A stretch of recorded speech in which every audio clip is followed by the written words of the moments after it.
Bismillahirrahmanirrahim. Assalamualaikum warahmatullahi wabarakatuh. Sebelumnya perkenalkan, nama saya Muhammad Afikri Saputra. Anjing, sorry.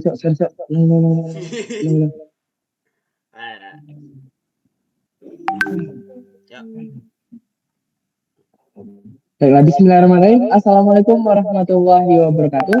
Perkenalkan kami dari tim Trikopi. Kita akan mempresentasikan aplikasi kami. Namun sebelum itu, izinkan kami untuk memperkenalkan nama, yaitu saya sendiri Muhammad Afikri Saputra selaku front end developer. Saya Andiri Momonggal Putra selaku back end developer. Saya Gary Iriana selaku UI UX designer. Nah, pada kesempatan kali ini kita akan mempresentasikan aplikasi bernama Trikopi, yaitu sebuah aplikasi pemesanan pada kafe yang ada di kampus Telkom University. Untuk penjelasan tentang deskripsi aplikasi akan dijelaskan oleh rekan saya, Rimba Manggala Putra. Kepada Rimba dipersilakan. Baik, terima kasih kesempatannya kepada teman-teman saya. Seperti yang telah dijelaskan bahwa kami memiliki aplikasi yang telah kami buat, yaitu yang bertajuk Trikopi ya. Baik, selanjutnya mengenai deskripsi singkat mengenai Trikopi. Jadi Trikopi ini bertujuan mempermudah pelanggan dalam melakukan pemesanan makanan dan minuman di kafe dengan memanfaatkan fitur digitalisasi. Pelanggan dapat mengakses menu melalui QR code, melakukan pemesanan, pembayaran dan menerima pesanan tanpa antri di kasir, dan dapat juga secara delivery. Nah, serta memudahkan admin dan kafe atau kasir dengan mudah dapat melihat status pesanan, konfirmasi pesanan, mengelola produk, memasukkan produk, delete produk ya pastinya, dan mengelola pemasukan serta pengeluaran kafe. Nah, kurang lebih aplikasinya ya kurang lebih seperti sistem pemesanan ya pada e-commerce, tapi yang bedanya kita ini secara spesifik menjelaskan mengenai Trikopi ini memiliki fitur-fitur seperti yang akan dijelaskan teman-teman saya. Selanjutnya, apa manfaatnya? Nah, yang pertama adalah pelanggan dapat memesan dan membayar pesanan dengan cepat pasti. Dan yang kedua, pelanggan dapat memesan makanan dan minuman dari rumah atau kantor. Jadi nggak perlu repot-repot ya teman-teman ya.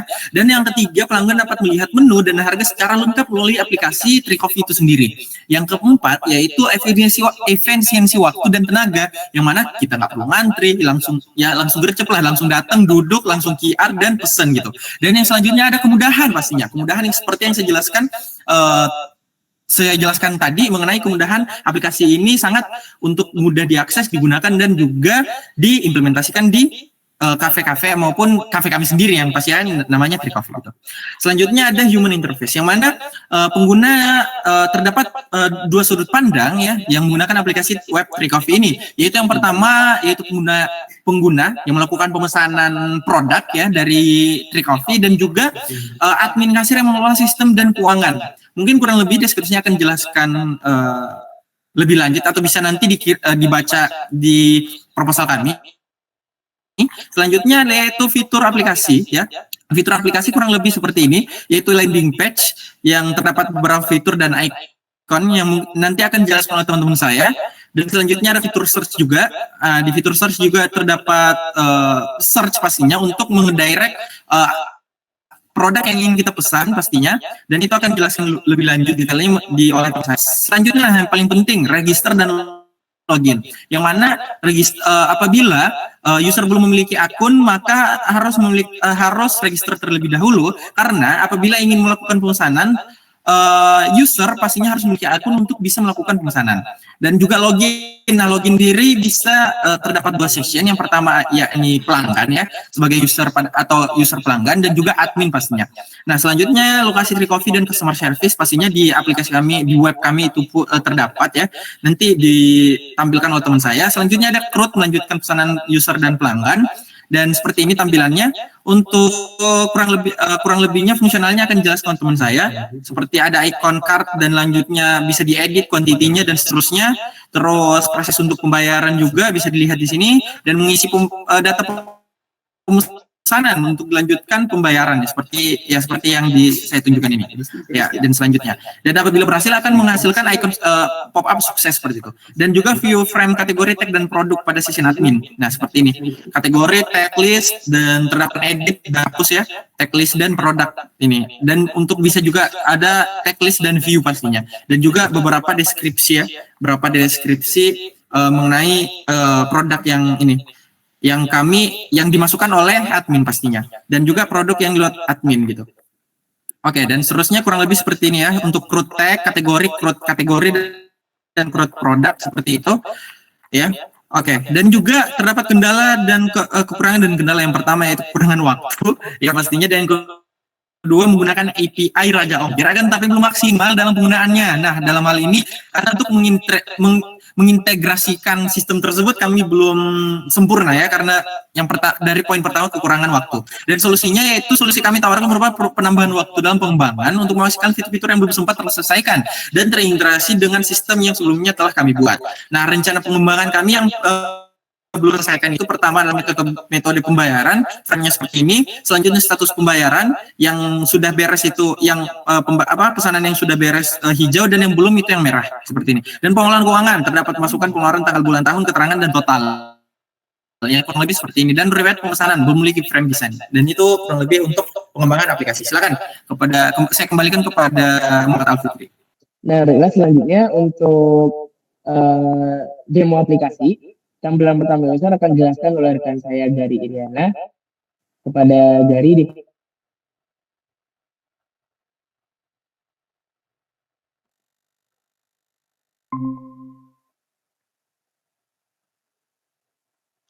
Baik, di sini saya akan menjelaskan mengenai fungsionalitas dan prototype yang sudah diimplementasikan di codingan juga untuk bagian user, yang dimana untuk bisa memesan produk di Arai Coffee. Nah, di sini kita sudah disajikan yaitu halaman beranda, yang dimana di sini kita disajikan beberapa produk-produk secara garis besar, produk-produk favorit yang ada di TRI Coffee. Nah, di sini contoh kita sebagai user pengen mesen. Nah, kita terus pengen tahu detail produk, maka kita harus klik shop. Nah, ya di sini user bisa tahu nih detail produk yang pengen user. Contoh, user pengen ice coffee. Ketika user klik ice coffee, nah itu user akan diberitahu detail produk mengenai yang akan dipesan ini, yaitu ice coffee. Terus user pengen mesen nih, maka user harus mengklik add to cart.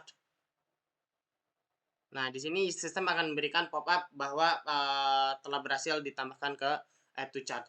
Terus user ketika sudah memesan add to cart itu, user akan melakukan checkout harus mengklik icon keranjang yang di atas ini. Nah, di sini user kenapa ditampilkan login? Karena user kalau belum login itu tidak bisa melakukan checkout ataupun melakukan pembayaran. Maka harus didahulukan login terlebih dahulu agar bisa melakukan pemesanan produk TRI Coffee. Nah, di sini user udah login nih. Nah, user di sini bisa melakukan customize produk. Dia bisa edit jumlah produk yang dia pesan. Terus di sini juga sudah disediakan total pesanannya. Nah, di sini user akan melakukan checkout.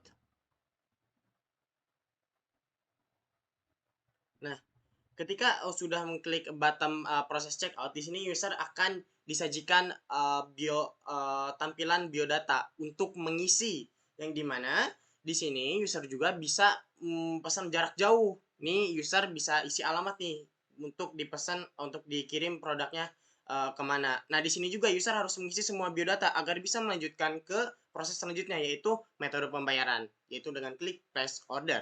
Jika tidak mengisi semua, maka user tidak akan tidak bisa dilanjutkan ke metode pembayaran. Nah, di sini ada metode pembayaran, terdapat ada 4 metode pembayaran.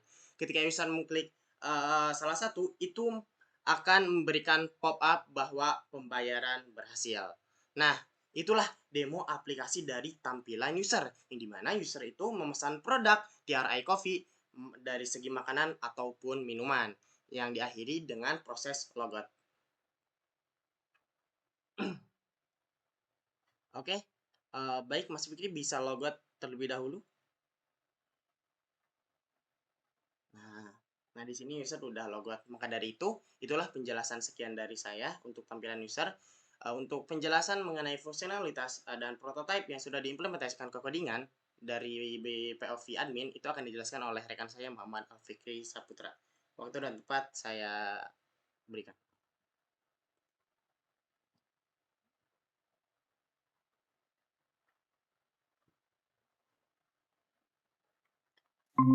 Oke, baiklah, terima kasih.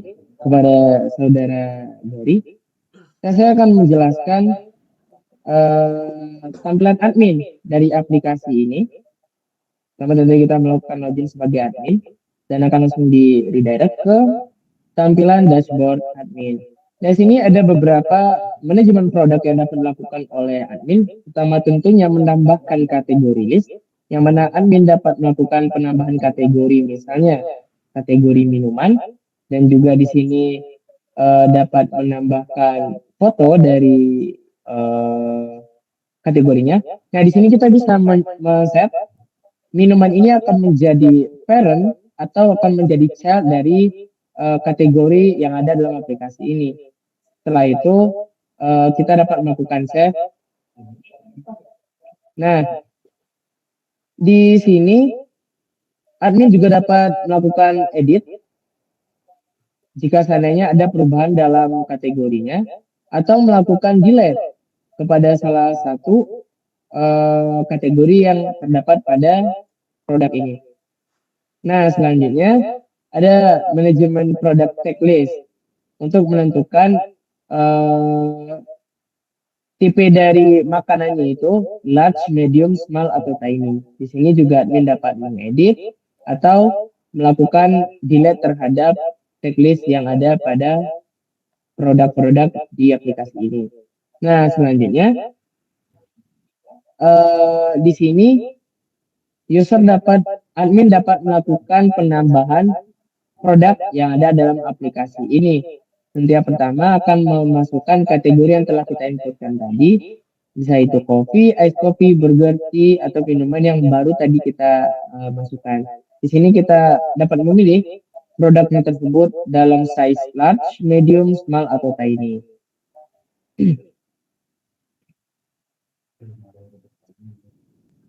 Nah, di sini admin dapat memasukkan nama, harga, jumlah dari stok yang ada pada produk tersebut, berat dari setiap produk, dan juga deskripsi dari produk yang akan dimasukkan ke dalam aplikasi. Di sini juga dapat menambahkan detail.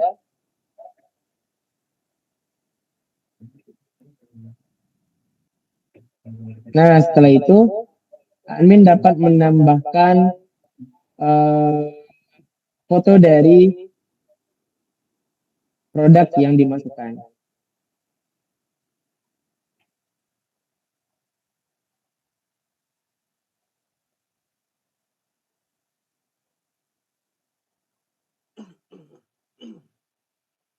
Nah, saya itu dapat melakukan save. Nah, di sini admin juga dapat melakukan view terhadap produk yang telah diinput untuk memastikan apakah produk itu telah sesuai dengan kebutuhan dari kafe itu sendiri, dan juga dapat melakukan edit jika seandainya ada perubahan terhadap nama, harga, atau stok barang yang tersisa. Dan juga di sini admin dapat menghapus produk jika seandainya stok dari produk tersebut sudah habis. Nah, untuk melihat apakah ini berjalan sesuai dengan alur dari aplikasinya, kita dapat melihat di bagian shop. Nah, di sini kategori-kategori yang kita tambahkan itu mempengaruhi tampilan-tampilan juga produk yang ada. Di sini juga dapat mengakses langsung, yang mana di sini ada jika mengakses kopi akan keluar kopi, jika mengakses burger hanya akan keluar burger. Nah, di aplikasi ini juga kita menggunakan beberapa API. Pertama yaitu API Raja Ongkir sebagai API untuk delivery order jika seandainya melakukan delivery order. Dan juga kita menggunakan API Midrange untuk pembayaran yang ada dalam aplikasi ini.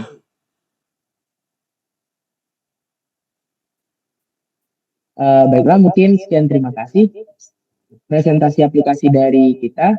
Jika ada salah-salah kata, kita mohon maaf. Kita akhiri dengan wabillahi taufiq wal hidayah. Assalamualaikum warahmatullahi wabarakatuh.